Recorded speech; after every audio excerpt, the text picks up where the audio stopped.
Hey guys, welcome back to my channel Tishik Shine's World. So today we're sharing our video of us in Tarsus. So this is the cave of the seven sleepers.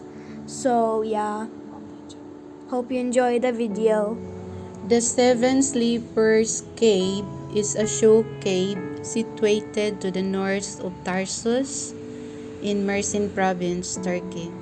The cave is named after the Persian word Ashab-ı Kehf, itself from the Arabic Ashab-ı Kehf, people of the cave, the seven sleepers of Ephesus, a belief in Christian and Islamic tradition. The cave is about 14 kilometers to Tarsus and about 40 kilometers to Mersin. It is at the foothill of a small hill. The cave is small, not comparable to other caves of the province. However, it is famed to be the cave of the seven sleepers. Considered sacred by both the Christian and Islamic belief, the cave was curved into a rectangular rock and can be accessed by descending the 20 steps leading into the interior. The cave is 300 square meters and 10 meters high. A legend about the cave of Eshab-ı Kehf is told among the people. According to the legend in Western tradition, calls the seven sleepers Maximian, Malchus, Marcian, John, Denis, Serapion, and Constantine. In Eastern tradition, names them Maximian, Jamblichus, Martin, John, Decius, Antonius, and Constantine.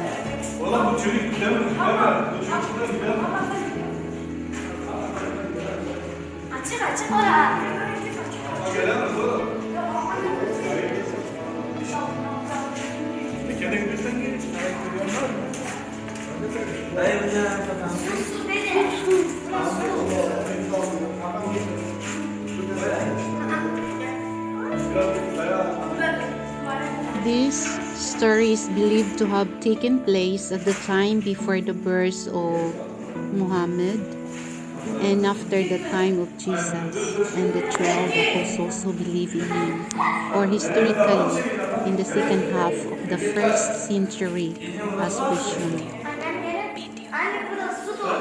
Video.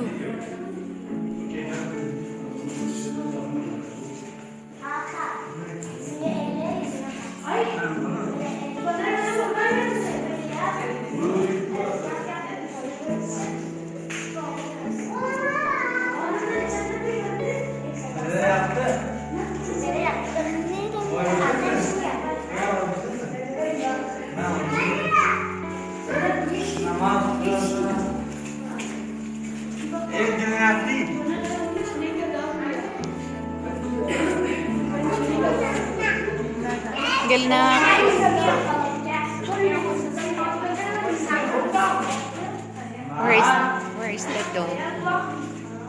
Where is this the dog? Dog, honey. Dog? Dog orada. Wait. No problem. Gidiyor yer. Yes. Şimdi.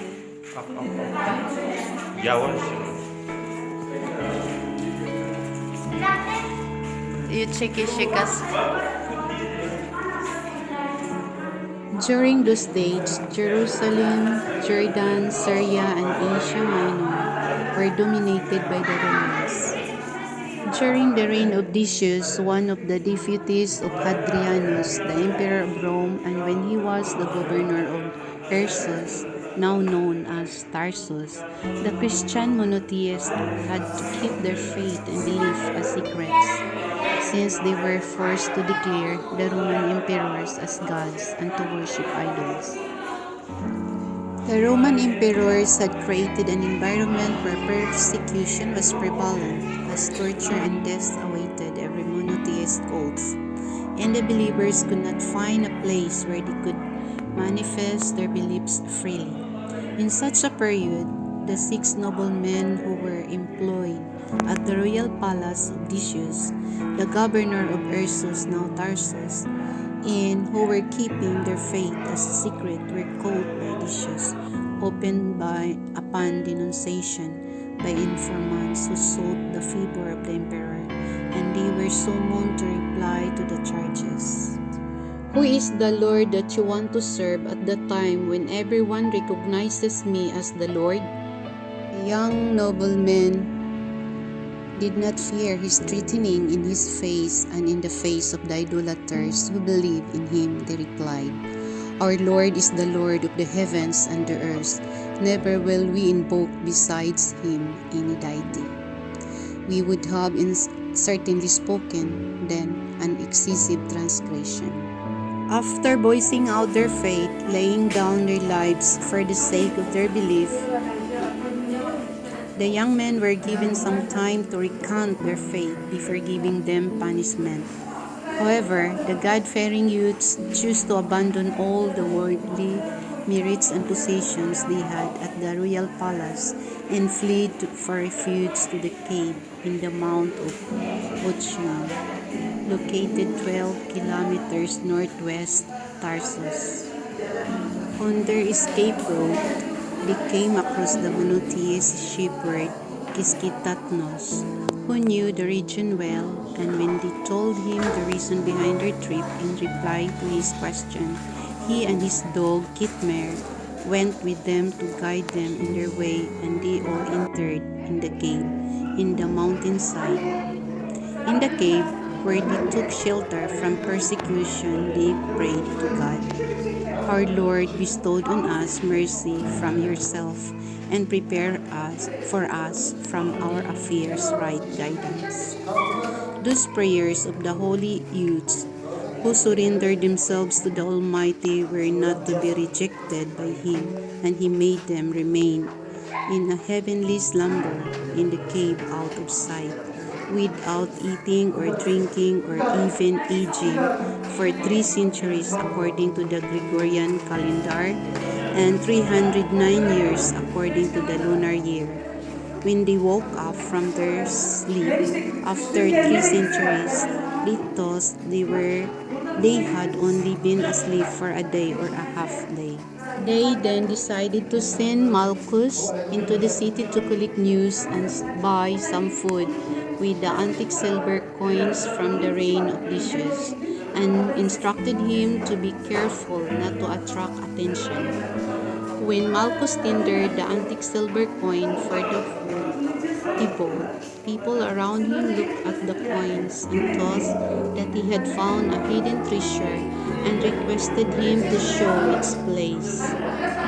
Malchus was telling the truth, but they didn't understand him and thought that he was lying because they themselves were ignorant about the truth.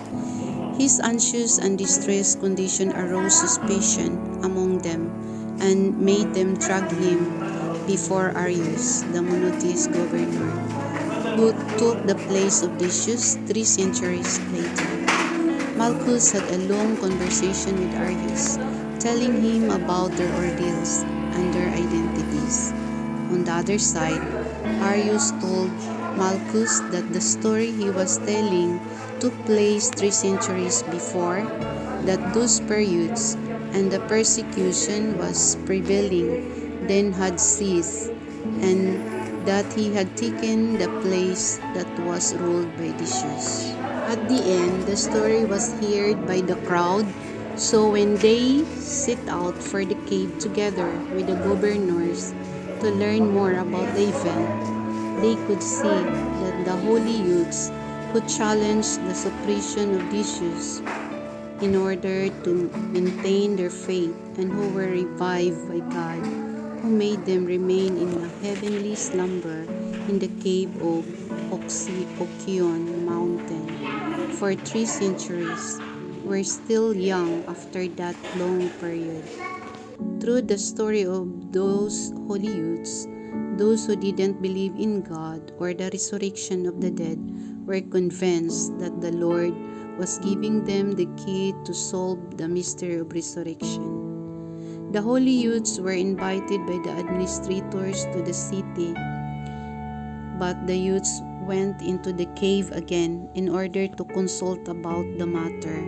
Nevertheless, the Almighty made these appear from sight and hid them with their miraculous secret again in the cave.